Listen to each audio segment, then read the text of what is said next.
Ukraine में फंसे तलबा को यूक्रेन से वापस लाने का सिलसिला जारी है। IAF एयरक्राफ्ट के जरिए बुखारेस्ट से मुतादिद तलबा को हिंडन एयरबेस पर लाया गया, जिसके बाद तलबा ने अपनी खुशी का इजहार किया। वहीं दूसरे फंसे तलबा के हवाले से अपनी फिक्र का भी इजहार किया। बट वहाँ पे सिचुएशन मैनेज करना काफ़ी डिफ़िकल्ट था, क्योंकि वॉर 24 मॉर्निंग कुछ 3 बजे के आसपास शुरू हो गई थी। तो उसके बाद लगभग सिटी में तो कुछ था नहीं, सिटी बहुत ही क्लोज थी। फिर वहाँ पे अचानक से सब कुछ मैनेज करना और आफ्टर 1 और 2 डे जब सिटी के अंदर शेलिंग वगैरह होने लगी, फिर तो बहुत ही डिफ़िकल्ट था हमें मैनेज करना। फॉर फूड वाटर सबकी स्कार्सिटी थी हमारे पास। तो हम लोग कुछ 6 दिनों बंकर में थे, 24 से 28 तक।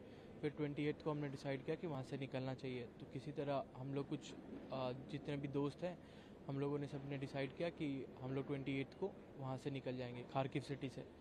तो फिर 28 को हम लोग खार्किव सिटी से निकल के लिवीव आए, और फिर लिवीव से हमने चॉप टू जाहोनी बॉर्डर क्रॉस किया। फिर जाहोनी से हम बुडापेस्ट गए, हंगरी।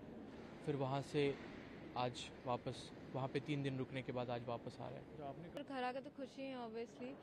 मतलब वहाँ पे अभी भी बहुत बच्चे स्टक है, जैसे कि सुमी वगैरह में, तो उनका इवैक्यूएशन बहुत ज़रूरी है। मतलब वहाँ पे रेगुलरली फायरिंग वगैरह हो रही है, बॉम्बिंग हो रही है, तो वहाँ की जितनी जल्दी इवैक्यूएशन हो सके करनी चाहिए। बॉर्डर क्रॉस हम लोगों को खुद से करना होता है। उसके बाद वहाँ पे जब हम बॉर्डर क्रॉस कर लेते हैं, उसके बाद एम्बेसी हम लोगों को लेती है।